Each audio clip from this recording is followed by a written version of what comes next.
Merry people! What's up? What's up, married people? Y'all all right? Girl, they looking like they ain't married. Uh-uh.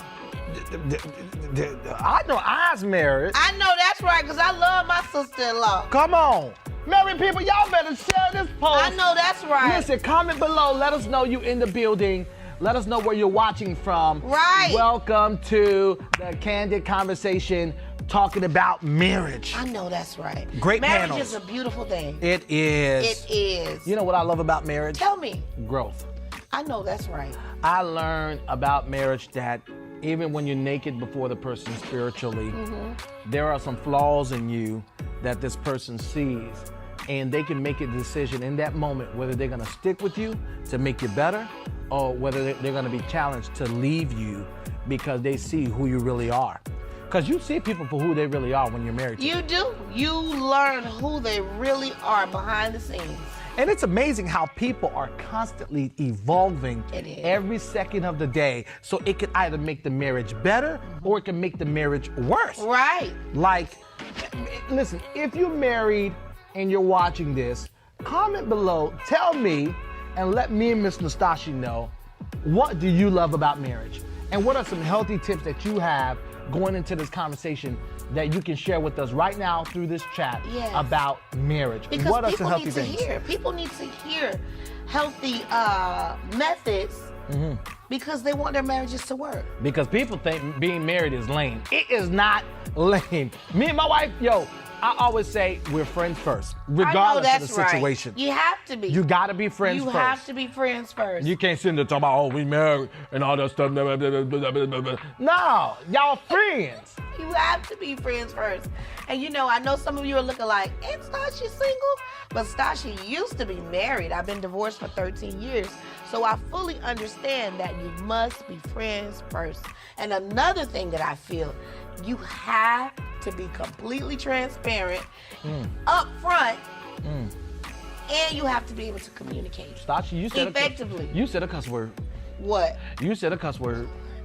You said a cuss word. Which one? Transparency. You got to be up front. If you know you don't like eggs, don't sit up there because you're trying to not be single. Come on. Talking about, oh, I love eggs. No, you let them see you're ugly and you're pretty when you first meet them. That's the one thing that I've learned. Because you got some of these husbands out there chasing them social media wives. Come on. And you got some of these wives chasing these husbands' social media. Come on. Talking about I'm just on TikTok when you in the DM talking about how we can get together when your whole wife's sitting next to you. Whole wife. We ain't gonna get there. It's the Candid conversation. Talking about that's my Watch out, Stashi. You talking about that's my cousin Jody. Yo, who your cousin Jody? I never met Jody. Listen, you need to share this. You need to share this post because it's about to be real. Pastor David and Lady Karen was like, listen, we need this thing to be real. Okay. And they got the panelists for you that's gonna share some amazing advice about the pros and cons of marriage. Come on. Now, you can't talk about all the good things. Right. There's some bad things in the good things. Right, because that's just fake. Come on, that's just fake. Talk about, let's be real Come on. here. Marriage can be ugly. It can be very ugly. But if you get through that ugly, you can see the beauty. And that's what we want for you. Come on. Come on. No diamond starts off sparkling. Come on. It goes through the mud. It goes through the dirt. It goes through the cut, the bruise, the pounding, the crushing, the making, the stop. And what we've learned is through the transformer. Yeah. I got caught in the word. Some people be putting glitter on top of diamonds. Oh, why? You can't do that. You sure can't. You don't need to put glitter on top of a diamond. Come on. That's just not gonna work because what happens eventually, glitter flakes and spreads and separates. And there's no bueno at all. So listen, you need to share this post. Tag the next married couple. You don't know how this next how this candid conversation can help this next couple who could be dealing with calamity in their marriage. Because listen, the devil will come for your marriage. He sure will. He is against unions. He is. He is against it all. And I know why he's scared, because he should be. Come on. And one of the main reasons why he's afraid is he knows. He has an inkling. Because he don't know. but he has an inkling of the power that you guys have together through Christ. Yes. So dynamic duo Yeah. is what scares him. Because listen, in this conversation, you're gonna hear it all. I mean, you're gonna hear about sex. You're gonna hear about intimacy, right? You're gonna hear about public affection. Right. You're gonna hear about all these things in this candid conversation because it's important, yo. Right. You can't just be coming to church on Sunday, feel like you all holy and righteous, Right. and all of a sudden you I go go to home church. and then you beating your wife or you cussing her out or Or you're you telling ain't her to meeting her shut needs. up. Come on, like But you're at church talking about God is good. talk about God is good. You better sit yourself down somewhere. And be real. Come on. You know, your wife disrespecting you, yelling at you. 'Cause Right, you making ain't you put no feel shoes on like the kids' nothing. clothes. I mean, come on, Stassi. People tired of that. People tired of that. Stop playing church, and you need to be the church in your marriage. 1 Timothy chapter 3, the first ministry is your home. Praise God. Come on. Word? Did you see that? I saw it, brother. Did you feel that? I felt that person's getting ready to, right there. I'm prophesying. Come You're gonna on. press that button, the share button. Y'all better share that Come button. on, you better share. Come on. Press it. Hold. Oh, what the? Come Press on it. in. Candid Come combo. on. Let's go. And tell us how long you've been married. Me and Miss Nastasia want to know how long you've been married Right. and rep your marriage right now. You got a chance to rep your marriage. Rep your Come marriage. on. Stop being all over social media. Ladies be like, I've been with my Come man on. for 15 years. Come on. And Valentine's Day was around the corner. It was. You better represent and rep your marriage. Tell her your last name. I am Mrs. Ruzard. I know that's right. That's my sister-in-law. Hey, Jen. Be ready, bro. Hey, Jen. Yeah, you already know. Listen, share, comment below, and get ready. Let's count this thing down. 5, 4, 3, 2, 1. Let's go!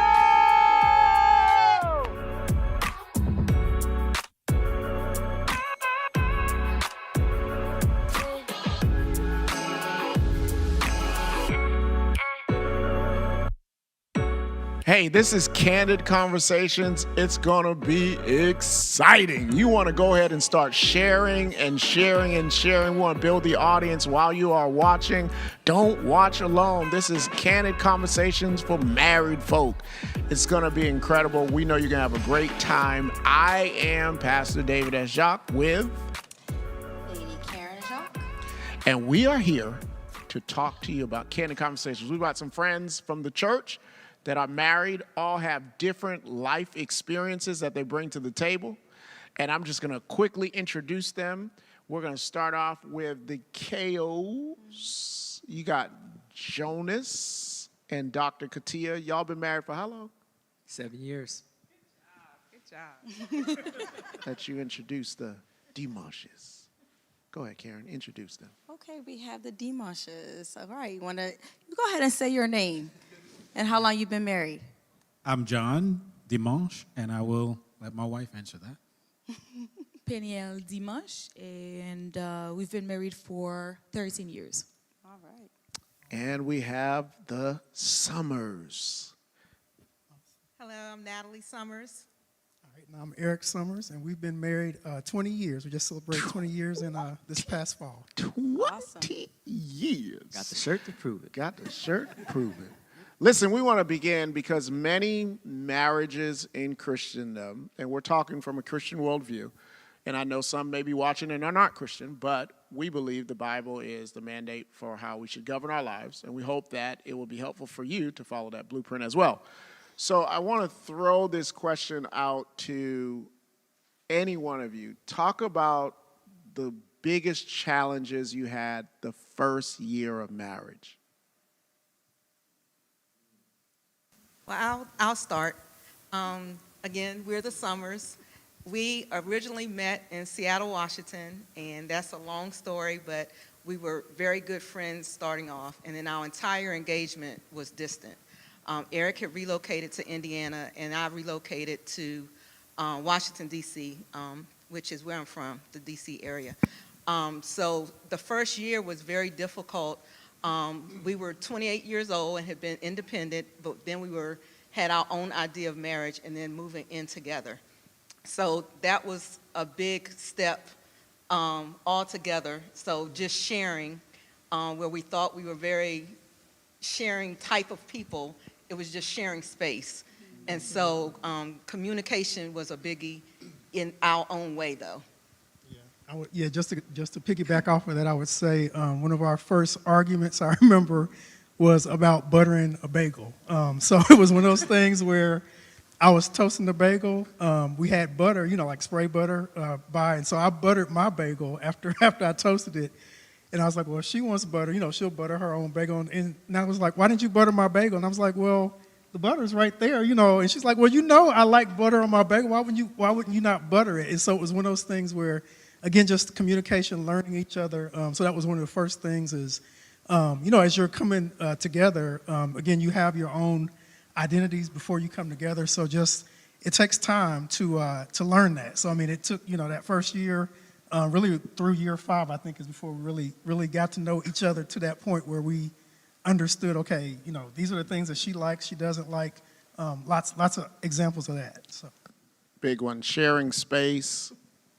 That's huge. A lot of times people don't really consider how inviting someone in your space is challenging. So I want to encourage you to have that discussion about, even if you've been married 15 years, how much space do you need to feel comfortable, right? Right. Oh, you're asking Yeah. me. Well, he's more the affection type that wants to be around, you like to be around each other a lot more. And I'm used to that already because I grew up in a home where it was the 4 of us. So we always were together and, sometimes I needed more space than he needed. So it's also one thing that you have to realize in a marriage is that, how did you grow up? And how is that going to affect you in your own marriage? Because if he grew up almost kind of like the only child because of his family dynamic and I didn't, then how we interact with each other when we're around other people might be different. And you might feel, he might feel like I'm leaving him out, or I might feel like, what? I'm just, hanging out. So that's very important to talk about, how are we going to interact with each other when we're in a different space? Very important. And like she said, how you grow up determines how you act as an adult. And whether you are an only child or felt like an only child, that does affect how you enter into your marriage and the challenges that you have connecting. So that's very good. Let's go with the Dimanches. What do you say this is the first? So for us, our first year was awesome. And I have nothing to say, we didn't have anything. We were happy. We rely on each other for everything. My husband is the quiet one in this relationship. And he came a long way. He's good now. Now I'm telling him you need to calm down. So I make sure that he doesn't stay too quiet. And we laugh pretty much about everything. We don't know what we're going to eat, but we still laugh about it. Let me dig a little deeper. So you talked about your first year was great. Mm-hmm. And so you married an introvert. So how did that dynamic work with you probably being more of an extrovert, marrying an introvert? What were some of the challenges of him just being introspective?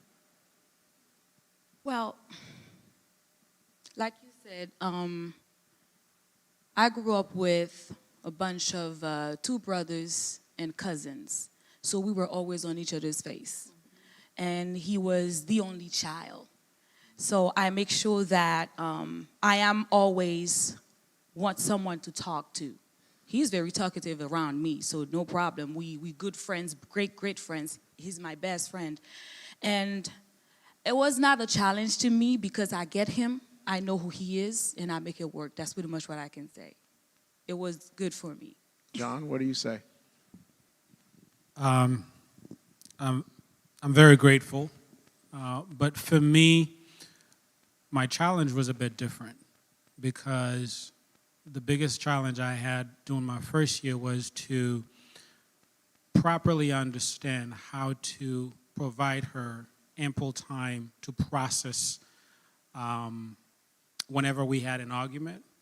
We didn't have many of them, but because I'm a person who is solution-focused, so I had to learn how to allow her to process whatever happened, because sometimes you can be so focused on finding solution, you don't realize that what happened or the person who suffered what happened need time, and you cannot dictate how much time they can have to process. And that was key for me to help her to really get it, because we're two different people. We grew up different, and if we had an argument, for me it could be like after a couple of hours I'm good, but for her it may take a day or two. So I had to learn that. That's good. The KOs, what would you say were the challenges in your first year? So for us, it was a battle with the in-laws. And that's something that I think every couple have to make a decision on how much access do you allow your in-laws to have, or you allow your in-laws to have. So for Katia, my parents, let's just say Katia wasn't the first choice they would have had for me. And so at that time, I was like, Tupac, all I need is me and my girlfriend. That's it. So forget everybody else. It's just me and her. Love you, mom and dad, if you're watching, but you are foul. And so when we got married, there was this really big resentment on Katia's end, because she felt like, well, I went through all of this pain and struggle, and now you want to accept me after the marriage. So I was stuck in the middle between my wife and my mom and dad. And it was hard, because it was a process. It was a process. And I was on the other end like, well, if you love me, then, you would just accept it and just move on like a typical guy, just move on. And she needed to process her emotions. Yes, to add to that, it was very difficult for me because I didn't know how to let go of the unforgiveness that I had towards his parents. And so literally they didn't meet my mom until like a month before we got married. Like, that's how separate everything was.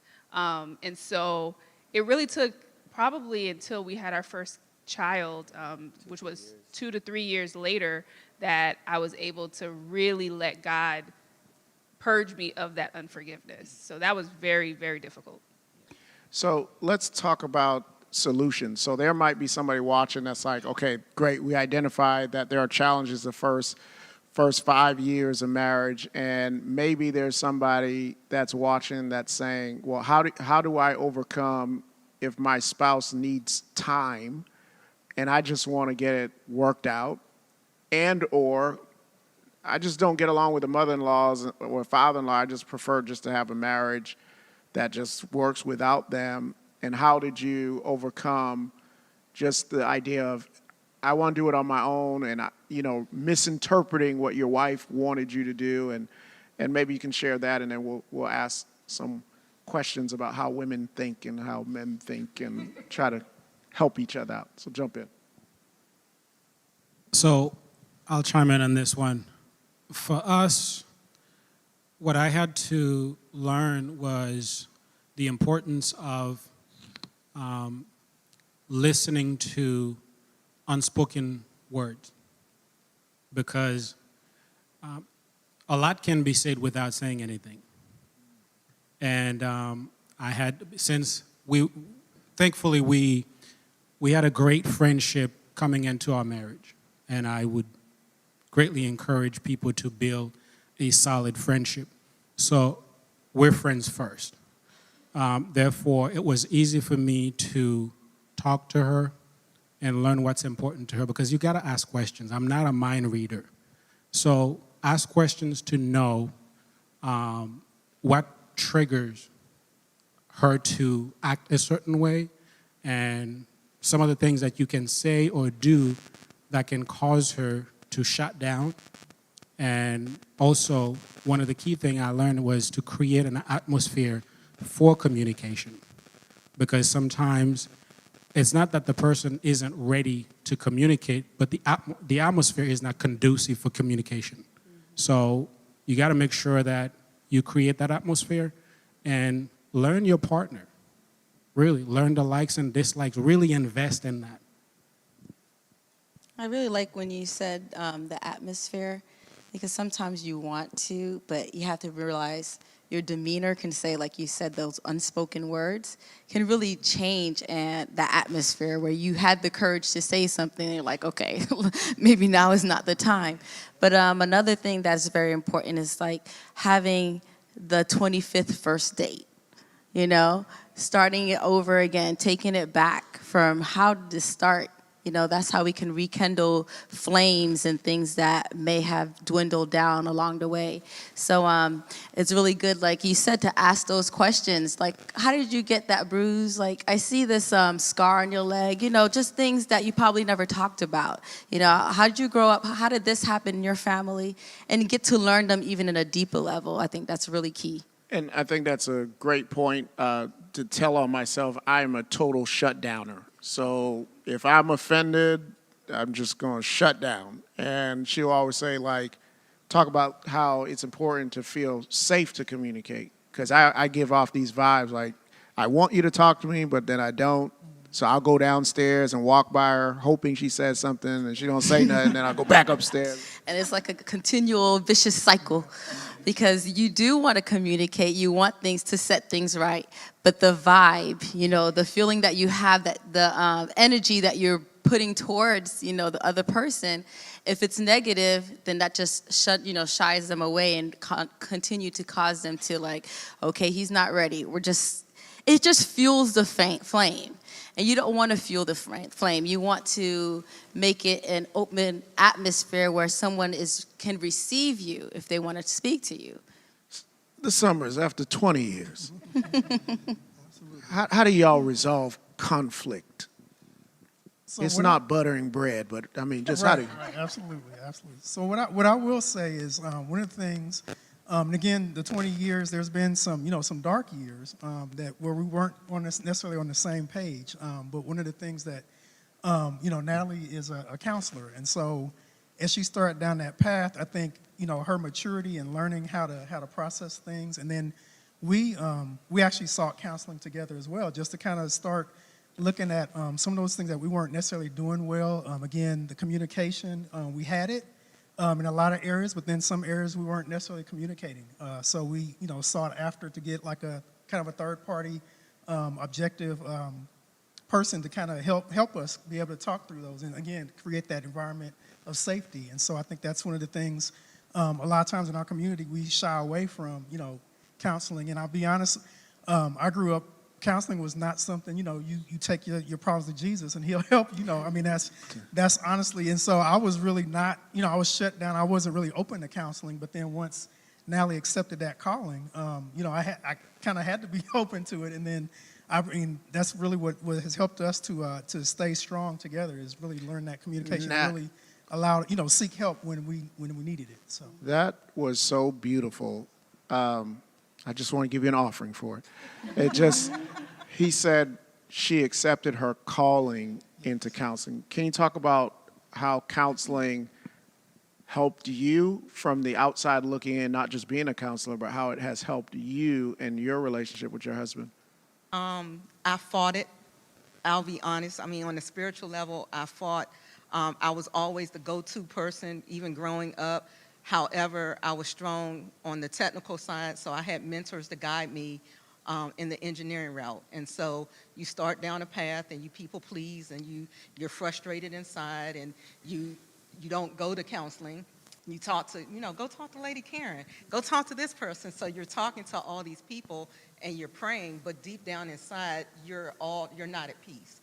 And so it took a lot of interventions.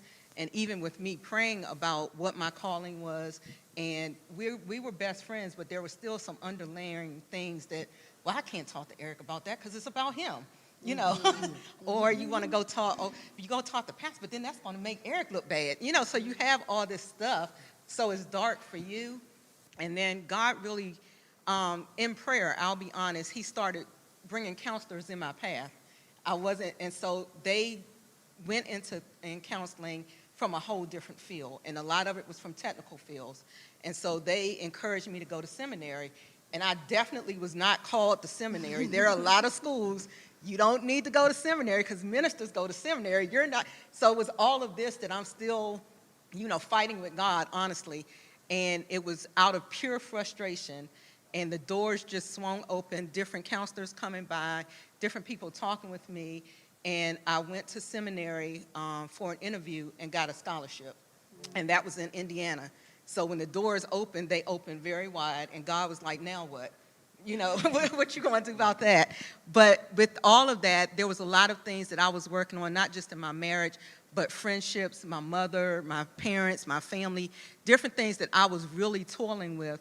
But I realized I was seeking counsel with all the friends, the peers, that they don't know any more than you do. And even praying, you get a certain peace, but it wasn't really what I needed. And so going to a counselor who became a coach that guided me for career, and she was like, that's your calling, you know that, you knew it. And she was a very good spiritual advisor, and she's still one of my best mentors now.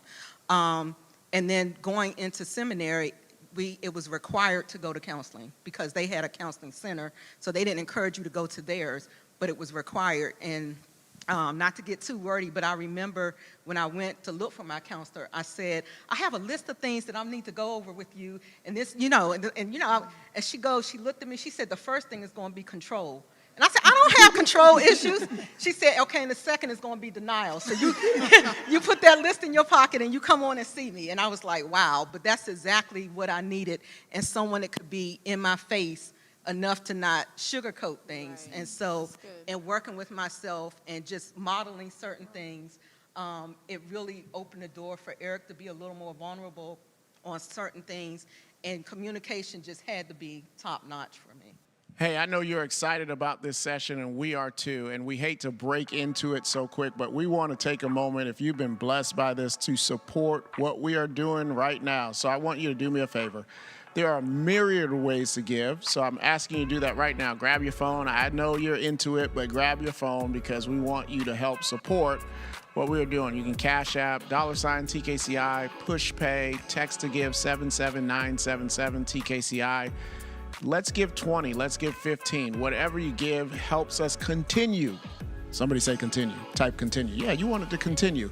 So let's be generous and let's support this. While you're sharing and supporting, let's also support and undergird it fiscally. Thank you in advance for doing it. We're getting ready to get back in, but we want to give you some time to make sure you have the capacity and ability to sow. So go ahead and do that right now. Thank you in advance on behalf of the Kingdom Church. We appreciate you, and we hope that you're going to be blessed by this. Jonas and Katia. There's somebody watching like, I don't like his mother right now. What was the solution at Thanksgiving, and how did you navigate through just like I really want to make it work with my husband, but I just don't like his family. I really want to make it work with my wife, but I don't like his family. What would you tell somebody? Ooh. I didn't do it right at first.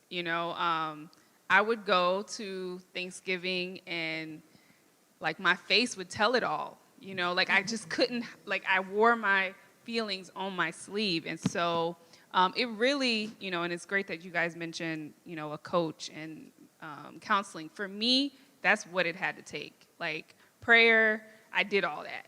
And I just could not shake it. I just felt like no one has ever hurt me that deep. And so, once we went to our mentor couple who's members of this church, and we sat down with them, they were able to really speak to me and Jonas and our perspective. So, the fact that it was a husband and a wife speaking to a husband and a wife, that made it real to me. And so, it really just took them pouring into us and then us finally being able to hear each other, like really listen to one another, that helped us to get through to the point where, now it's great. It's a great relationship. Yeah, and I would say for me, I've never prayed so much in my life during that season. I heard somebody say, if you haven't talked to God, don't talk to another person about your issues. So I would literally, I would pray every day because I'm such a big family man, and my dream is for my wife to get along with my, and with my parents. And so when that didn't happen, I started to pray for her, pray for me. We started to pray with each other. And so even when she would break down and give me the silent treatment, well, you have to talk to God.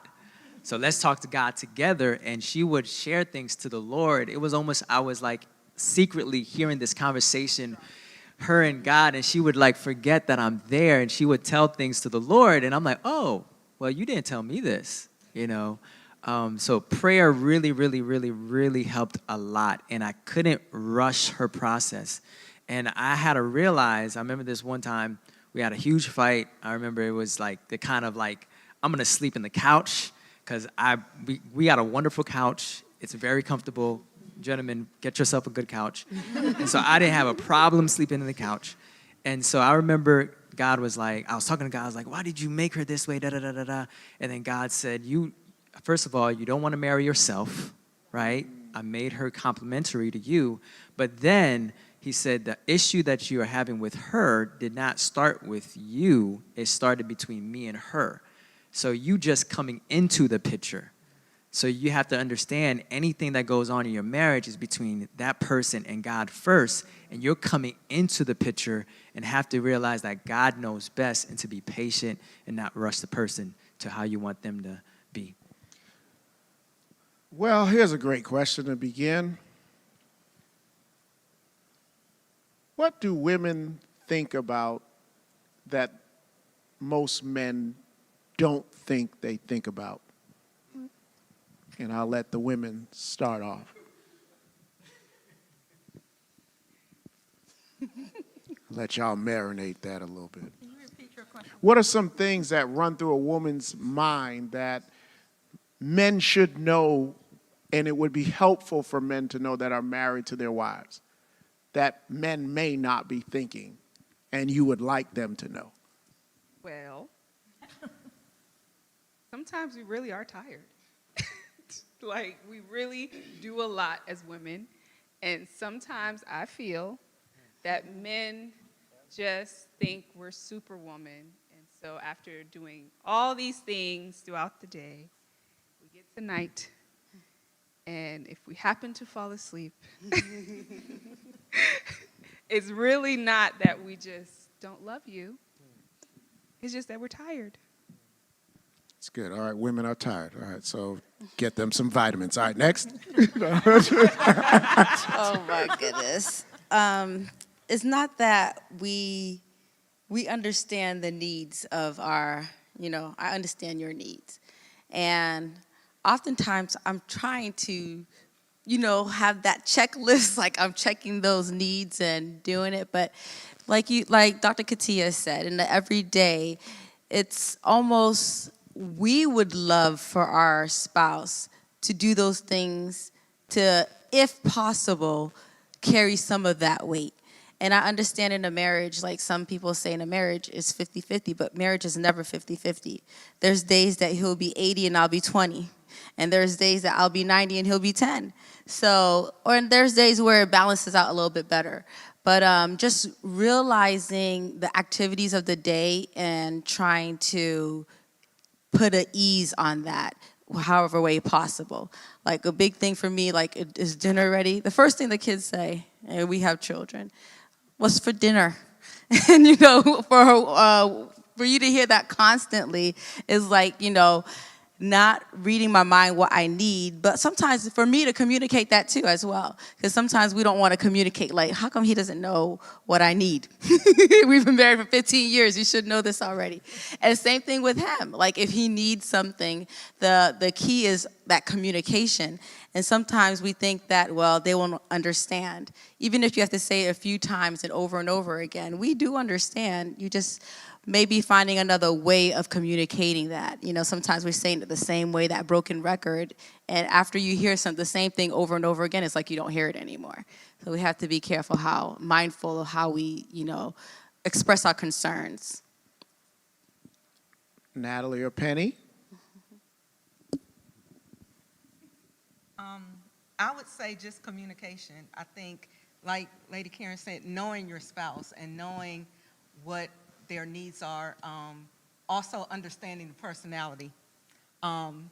Eric is a little more reserved, and even though I would like him to be more of an initiator, I can't be frustrated because that's his personality, so I can't have that expectation all the time.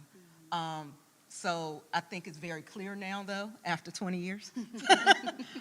So I would say to know we're not mind readers and they aren't either. So I think that's probably the best thing that I have. Penny? Well, there's no perfect human beings on earth, but mine is. So I am a blessed woman. So communication is not a problem for us because he is my best friend. So he's my gossip buddy. So we talk a lot, and one thing that we have from the beginning is this: if it hurts, it doesn't matter if it's gonna hurt, I need the truth. And I need it from you. And my husband is great with words. He knows how to put them together, and all you have to do is just say, "You're right." He just read your mind. It's like there's nothing else that I can say. It's like sometimes I'm trying to tell him something. He's like, "This is what you're saying. Let me speak. I want to say it," but I end up repeating the same thing he said. So that's pretty much what it is. And as for being a great dad, and my husband from the beginning, I told him, this is not my child, it's our child. So he loves kids, and then he is great at that. No. So what would you say that men need to know that women think about that John may get, but not all men get, or John may miss, that you say, you know what, this is an area that I think more men should pay attention to that they may not be aware of? I'm going to go to what you said, the 3-letter word that you spoke on Sunday. So most men, this is a big deal for them. And they don't think that what we do around the house with the kids, it's like it's no work. Like we're not supposed to get tired from it. You understand what I'm saying? So most men, that's pretty much what they do. And when we say we tired, we tired. And our mind is not on the 3-letter word. Our mind We could is say on the 3-letter sleep. word. Can we But say they it? got kids here, that's why. Yes. So it's pretty much all we want to do is sleep. Don't even, if you're gonna cuddle, make sure you talk for him not to go. So we just gonna spoon. So because that alone gonna disturb my sleep. So it's pretty much what it is. I think that's the one thing for most men, something that they need to know. So, good dear brethren, you know, it's kind of a universal thought that people know, but talk about what runs through a man's mind in disagreement. Is it about getting it resolved? Is it about getting heard? I think when it comes to disagreement, I think women need to understand how much men value respect, how much we value just being able to be not only heard but seen.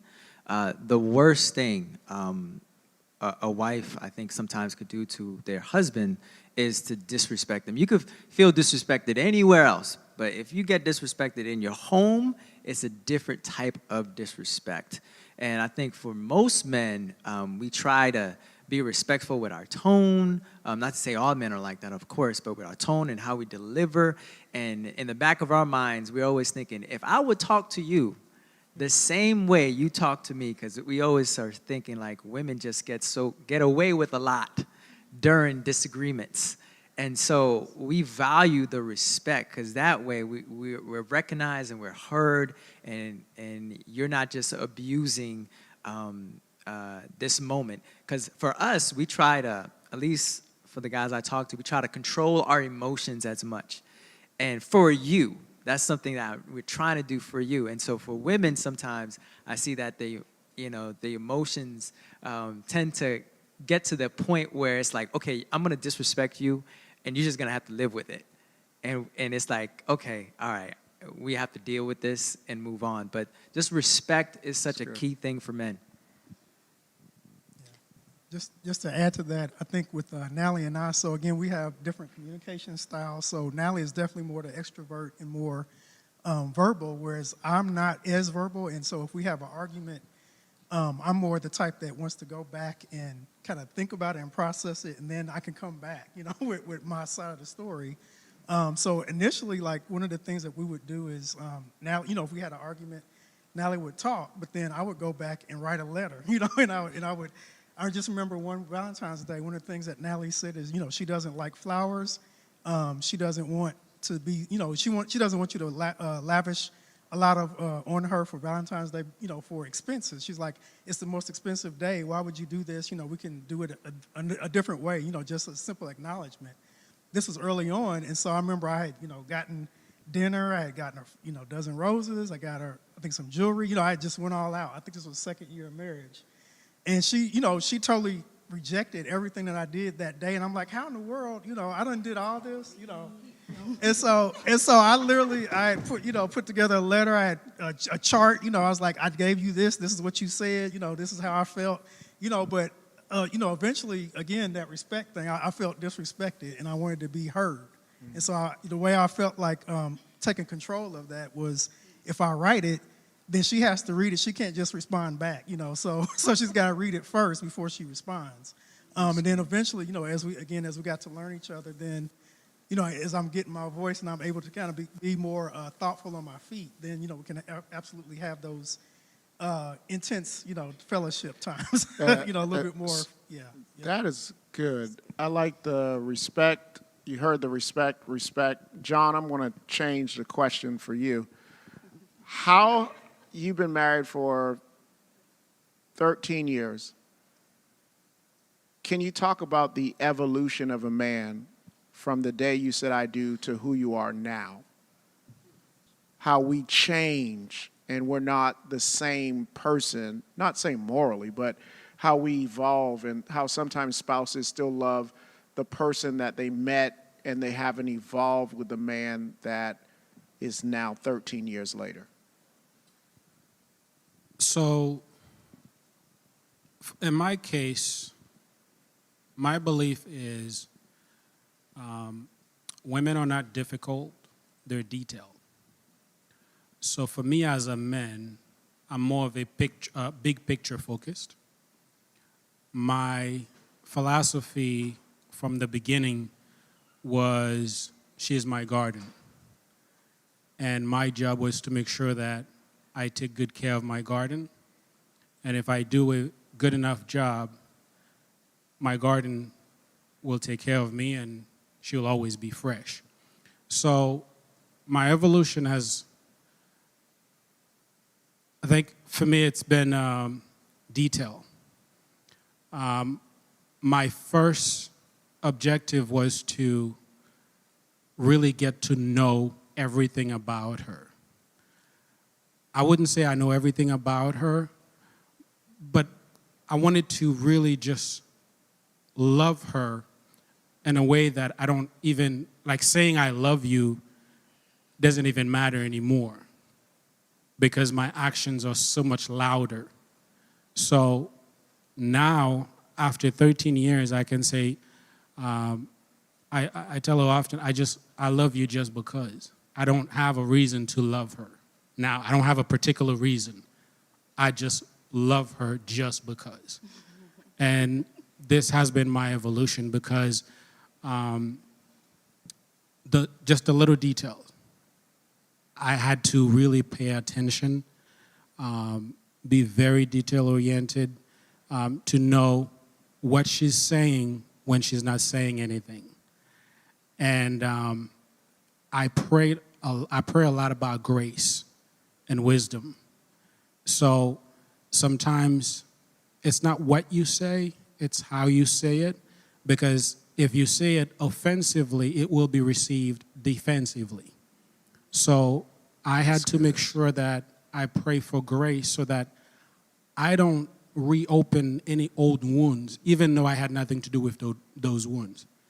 And I'm at a point where I'm very, very grateful, and I have nothing that I would say that, oh, this is a complaint. Yeah, I like what you said about offensively versus defensively. I'm going to take it. and use it Sunday, so by the time they air it, they'll think you borrowed it from me. But, you know, a lot of times people talk about when are you going to have children? And there may be some that are just like, oh my gosh, I can't go to the party because I know that's the question that's going to come up, or the baby shower. Can you, Nat and Eric, share in concise, like, how would you encourage couples that are in that season, because that's the season you all have navigated? How do you all overcome that together as a couple? It was a long road. Again, the not control issues that I had. We planned everything out. We were that couple that when we got married, we had that 1, 2, 5, 10-year plan. And so then it would move. Okay, check, check, check. But God really showed us who was in control. And of course, going into it, this is the season, it's time. And so again, I'll be very transparent. Church people sometimes, I would like to think they always mean well, but it's very hurtful because it's in your time. It's when, you know, either when God says so or when you decide. And so there was a season where there was some infertility issues, and we didn't know that because we were controlling it. And so it was, had we started earlier, you know, that kind of conversation, but you had people that say, I'm praying for your womb. And so you want to receive that, but it's like, well, really, are you? Or when are you going to have kids? And so there was a season of infertility on both of our parts. And not where infertility, but it's just difficult. And so we went through that season. We were prayerful. We got around with other couples and different things. And both of us love kids. We're very much kids at heart. And for me, I just really, the scripture in Romans where, I took a blank, but God would give you the desires of your heart. And I took that to heart. But what he showed me is he'll plant that desire, but he'll also fulfill it. And so through the different seasons and different things, and then we moved, and adoption wasn't off the table, and fertility wasn't off the table, but for us, we collectively had to come together on what is right for us. And when it didn't happen, we are the best aunt and uncle because we love on them, we nurture them, and we give back. And we give them back too. But also working with kids, we're able to bless families in ways that we know we would not have been able to if we had 24/7. We were able to come along the parents and see different things, all ages. Our youngest godson right now is 4 years old, and I tell the parents, you know, you're younger than us. But then our oldest is like 21, and they're in college. So we're able to come alongside in ways that I know we would not have been able if we had kids of our own.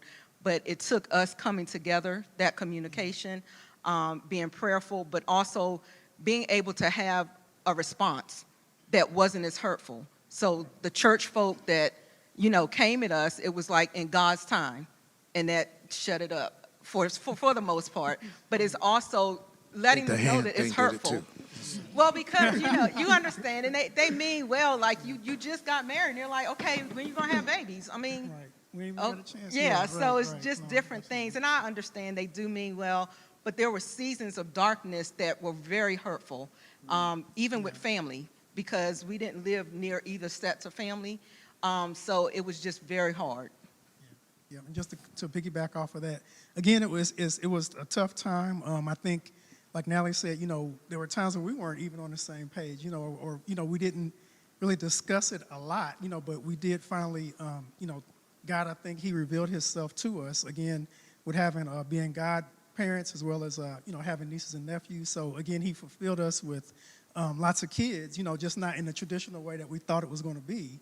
And like Natalie said, now we're able to be a blessing to those, you know, those kids. And so it's really more about, again, we had the desire, and then God is showing us that I can fulfill that desire in a whole different way. And so it's really growing into that, again, that maturity of what God has for you is bigger than what you can even imagine. So, Love that. Jonas and Katia, I got a different question for you. Jonas is passionate, and the reason why we're not using the full word is because we got my children in here and some other children. But y'all know what it means at home. Jonas is passionate about redeeming the love life. That's one of his calls. Can you all share how it's important to remain spicy in the Lord, Louisiana hot for Jesus and your spouse? Sure. So, I mean, our testimony is very interesting. I'll give it briefly. We decided to, we waited till we got married for each other. And so we just thought, hey, it was just going to be amazing, right? Like, we were both celibate when we met. We know it's just going to be the bomb. But, once we got married, we had difficulty with enjoyment because of pain for me. And so, thank God we've been delivered because I can talk about it now. But it was very hard because I didn't talk to anybody about it. And so we weren't able to, have it be what we thought. And so it was very lacking for him as far as frequency. We talked about what was a normal number for us per week, and I couldn't do it physically. It just hurt. Doctors couldn't figure it out. And so once it forced us, because we were the ones dealing with it, to talk about it all the time. It started to cause insecurities in myself, and even my psyche. I just felt like I was like, okay, I'm going to need a sex therapist. I mean, a 3-letter word therapist. And so, because I just didn't know what to do. And so once we started having children is really when things started to change. And that's when we realized, because then I had the courage to talk about it with, some of my closest friends that I felt like, hey, let me just put this out in the atmosphere. And then I realized there's a lot of women that deal with similar issues. And so that's when we realized that we have a passion to really speak out about, how important it is in a Christian relationship to make sure we have it spicy, like to talk about it, to be open. So many of us come into a marriage with different experiences with other people that, you can't bring those experiences into your now marriage because every person is so different from the next.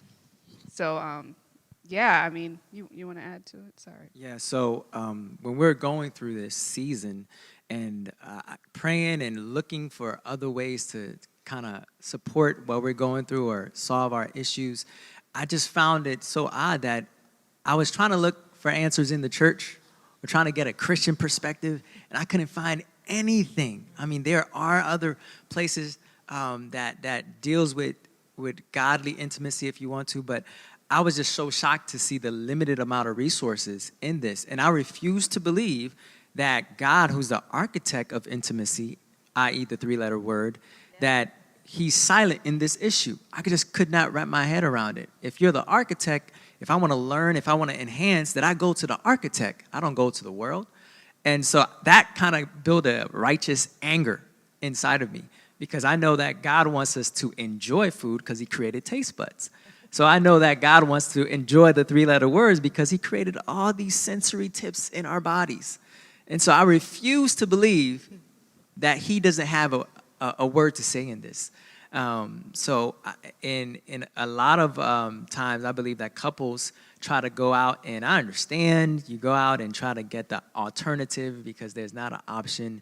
But I believe that God wants us truly to enjoy it because we've taken him out of that intimacy process. Hey, I'm just a little confused. You said an alternative. Can you define? I just okay, somebody might be watching just like me. I was like, all right. So what I mean for alternative, if you need something for your intimate moment, you would go to a store that may have something for you, but you have to walk through an environment that is totally against what God designed the 3-letter word intimacy to be about. So in my understanding and my hope and dream is to start that conversation to provide options for people to show that God is so much into intimacy. Sometimes we forget that the act itself is one of the most godliest things we could do. There's life and death in it. Literally, you create another human being and you could also kill somebody in this. So it's so godly and so sacred that we should take it serious. Now, I want to clarify something when he said go to the store. Jonas is actually interested in starting a store for believers. We're working on that together. I'll be a silent partner on it, praise God. No, but just wanted to clear that piece up. Karen, I want to ask you a question.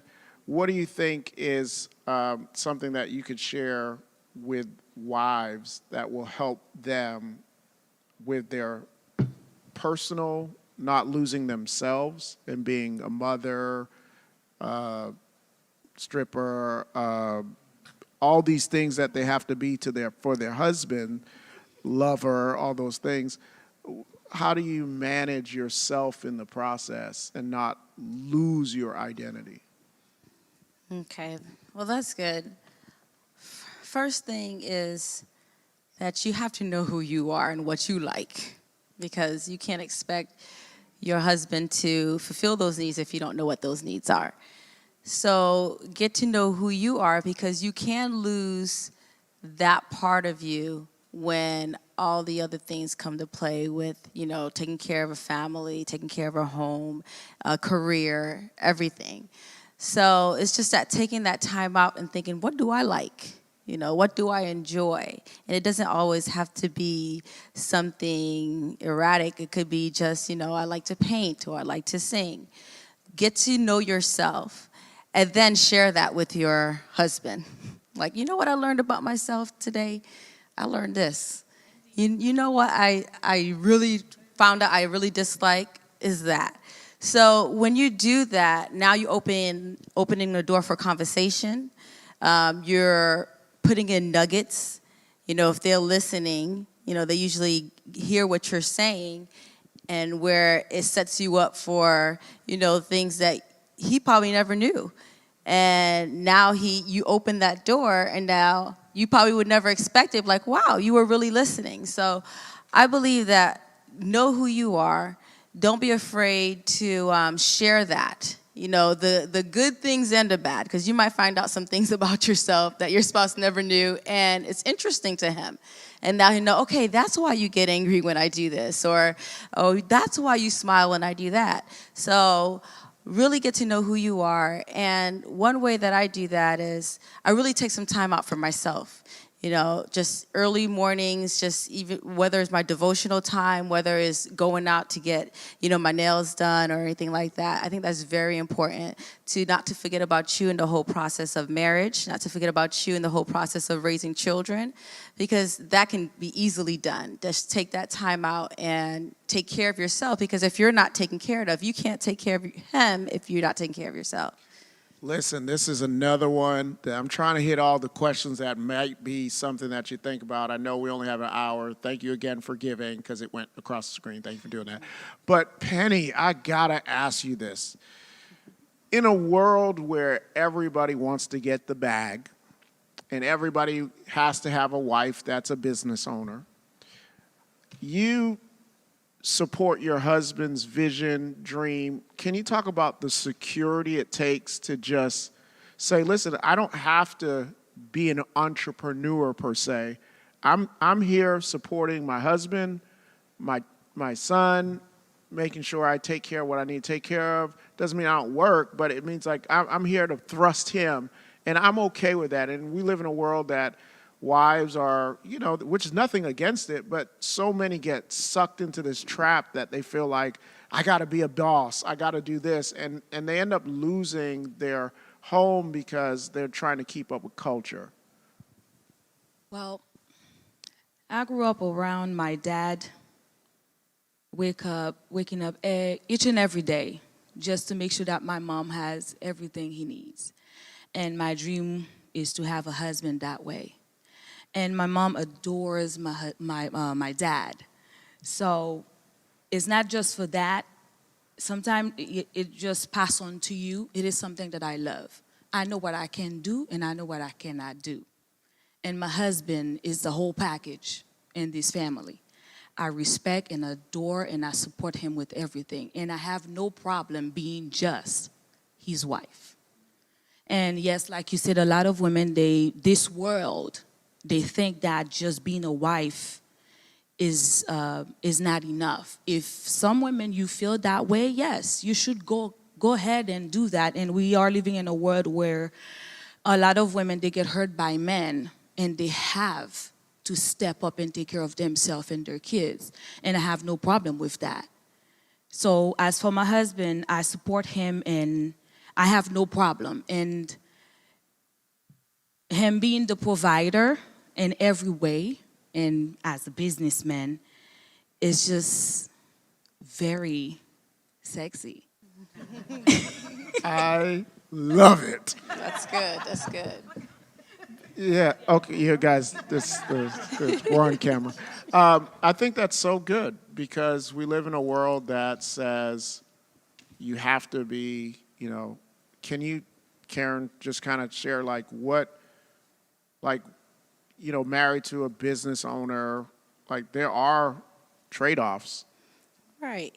You know what? I agree with you 1,000%, Penny. Being a wife is a good thing. It's not a chore. It's a gift that you have to have. Not everybody is able to do it. They feel like, well, if he's putting this in, I need to put that in.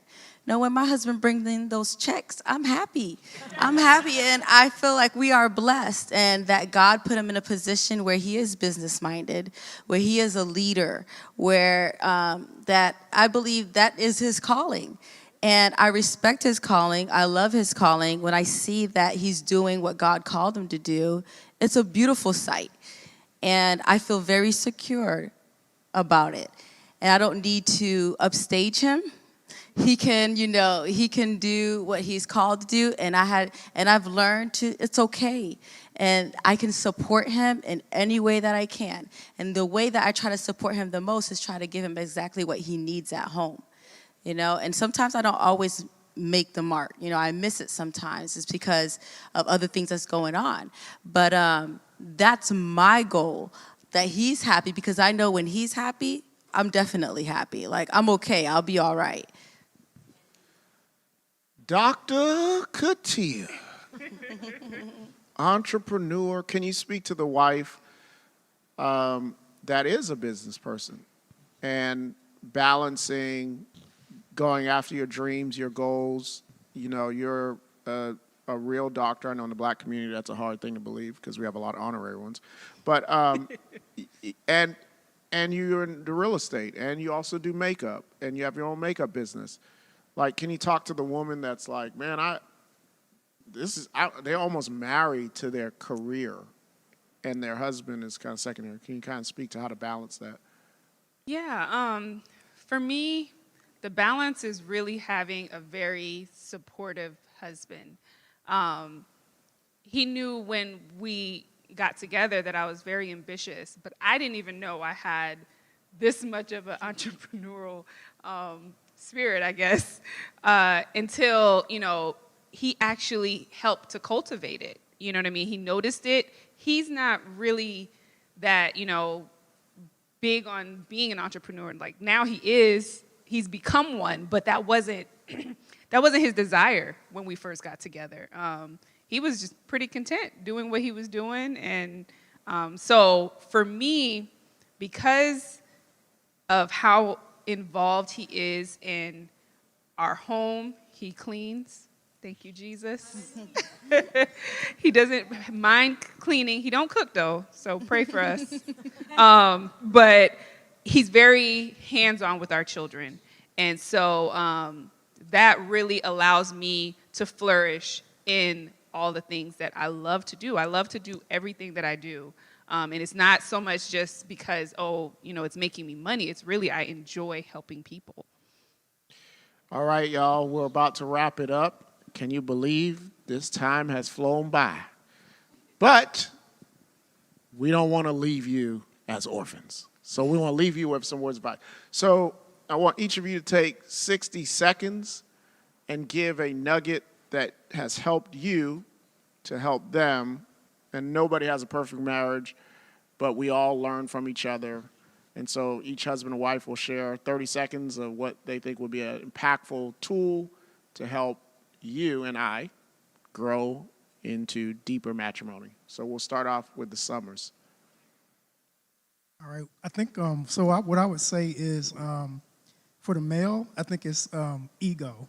So dropping that ego when you come into a marriage again, it is the two becoming one. So it takes time to learn each other. But one of the things that I know I had was an ego. I didn't realize how selfish that I really was until I got married and understood that. And so it really does take that down. It's all about being authentic and being honest.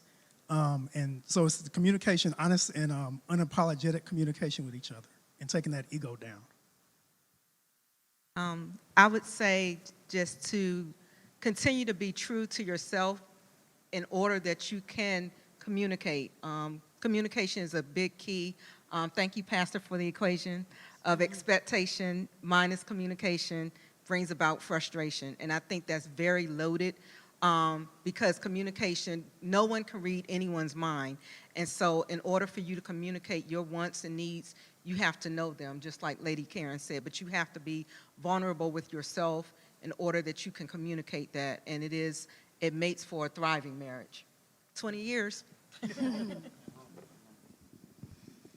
Well, for me is God. Put God first. And when he is in the middle of your relationship, everything will just flow together. Communication will be better. 3-letter words will be better. And support each other. Respect, submit to each other. It's not just for one person, it's for the both of us. So, yeah. Marriage requires transparency and complete honesty. We've got to be able to be totally naked to each other, unashamed. And the other thing I would say is most of us here, we talk about the importance of communication. I think most people want to communicate, they just don't know how to communicate. And one small thing I would say about that is, for me, is my wife and I, we do maintenance. Sometimes we do it every 30 days, sometimes we do it every quarter, where we sit down and I ask my wife, how am I doing? As a husband, as a father, and as your friend. And normally when we start that conversation, we start by complimenting each other on what we're doing right. And then we tackle where we think we can improve. And I think it's key for us to understand that. And I would say for the men, please do your best, especially if you have kids, be as supportive as you possibly can for your wife, because sometimes it's not that she doesn't want you, her mind is overwhelmed. If you support her the right way, I guarantee you the bedroom will always be lit. On now. So what I would add, I agree with everything that's been said, but I would also add really trying to get the right community to be involved in. Marriage, you can't allow yourself to feel like you're the only one dealing with the things that you're dealing with. There's definitely other people. Nothing is new under the sun, as the Bible says. And so if you connect with the right people, that doesn't mean tell people all your business. That doesn't mean, talk bad about your spouse, but definitely, have a small group of people that you can actually confide in.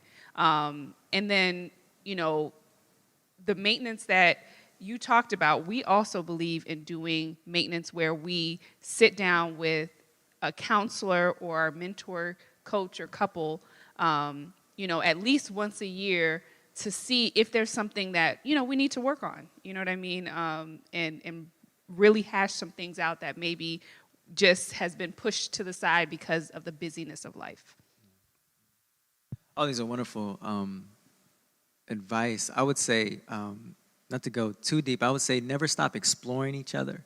Continue to ask each other questions. Do not ever think the person you got married with on that wedding day is the same person that you're married to. The moment that you stop exploring each other and asking questions is the moment that you take each other for granted, the moment that your marriage could become dull, because we're forever changing. I remember somebody said that if you don't want to change, don't get married. because marriage is about changement. And the last thing I would say is give each other the gasoline that you need. The great Miles Monroe used to say that you go to the gas station, not for yourself, but for your car.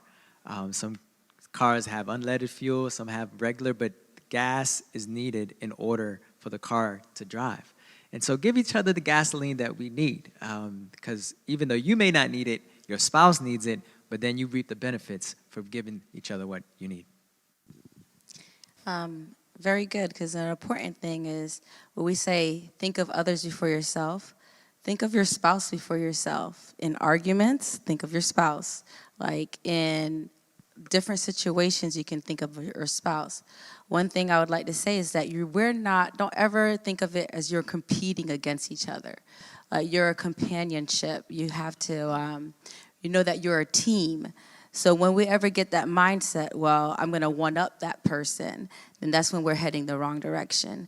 And just as a husband needs to be respected, husbands need to know, the wife needs to know that they're loved in every aspect of your marriage, that they're loved regardless.